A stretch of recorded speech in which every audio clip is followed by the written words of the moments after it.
How Florida became a territory of the United States. Spanish rule. For more than 200 years, the Spanish flag had waved over East and West Florida, then the English flag, and then the Spanish again. You have learned how St. Augustine, the first lasting settlement in what is now the United States, was established. Later, Pensacola on the western coast was founded, the fort of St. Mark's was built, and there were a few settlements in other parts of the country. Except in the neighborhood of the few towns, the Indians were the real owners and rulers of the land. They roamed at will through the great forests, hunting and fishing, clearing land, and raising their crops undisturbed by the Spaniards.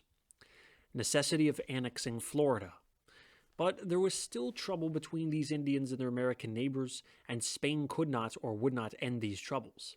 It was believed that for the sake of peace and safety, the United States must acquire possession of Florida. So it was proposed that Spain should exchange Florida for a part of Louisiana next to Texas, but nothing came of this plan. Treaty of Acquisition.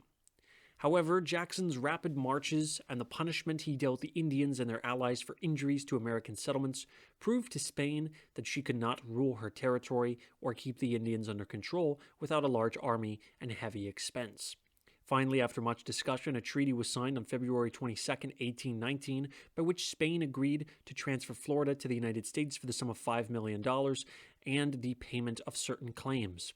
This treaty was ratified by Spain October 24, 1820, but ratifications were not exchanged at Washington till February 22, 1821.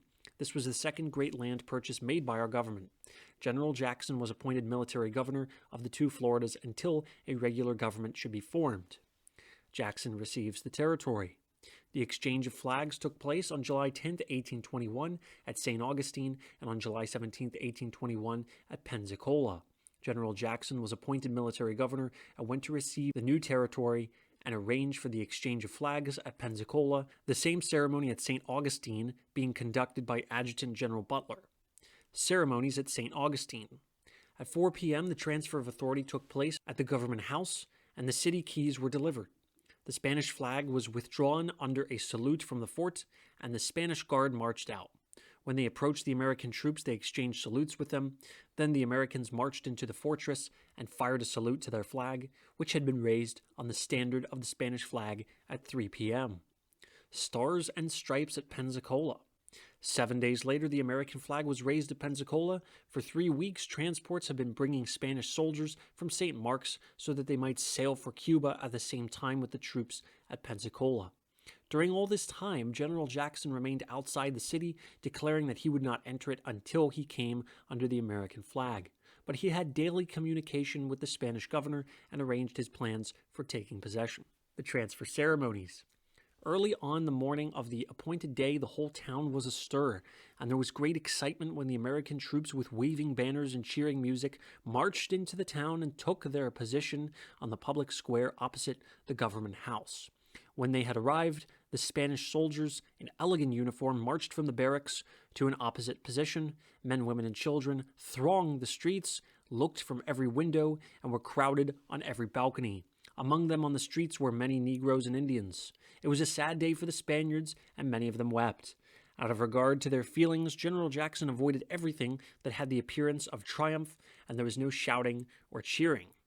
It was about 10 o'clock in the morning when General Jackson rode into town with his staff officers and, dismounting, walked, followed by his staff, through the lines of American and Spanish soldiers to the government house. There he was received by the Spanish governor, Calava. All had been arranged so that the ceremony of transfer would require only a few minutes. The business finished, Governor Calava and General Jackson walked together through the lines of soldiers to the center of the square. There stood the flagstaff from which still floated the Spanish colors. At a signal from General Jackson, the American flag ascended.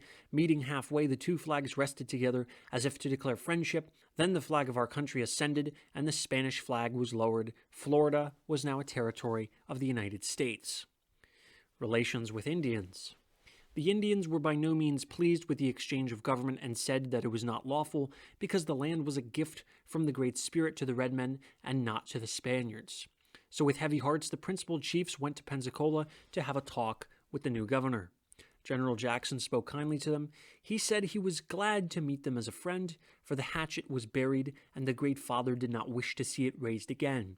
He told them that the Creek Indians who did not belong to Florida must return to their own nation, and chiefs, runaway slaves, must return to their owners.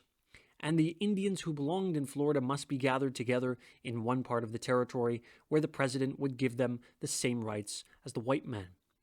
The Seminoles.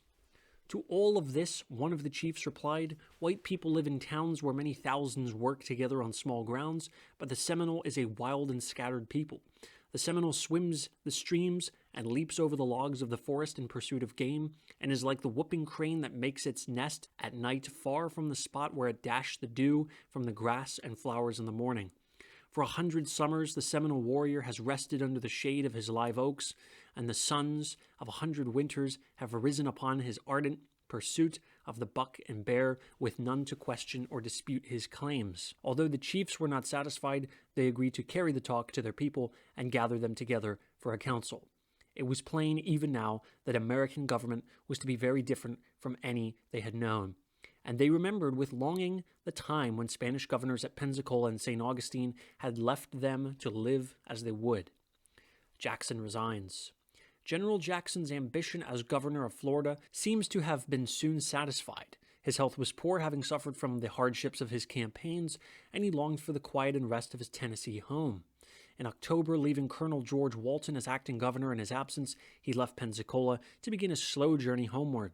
He had certainly filled the people of Florida with a dread of his severity, but it is pleasant to know also of the devotion of his soldiers and staff officers to him.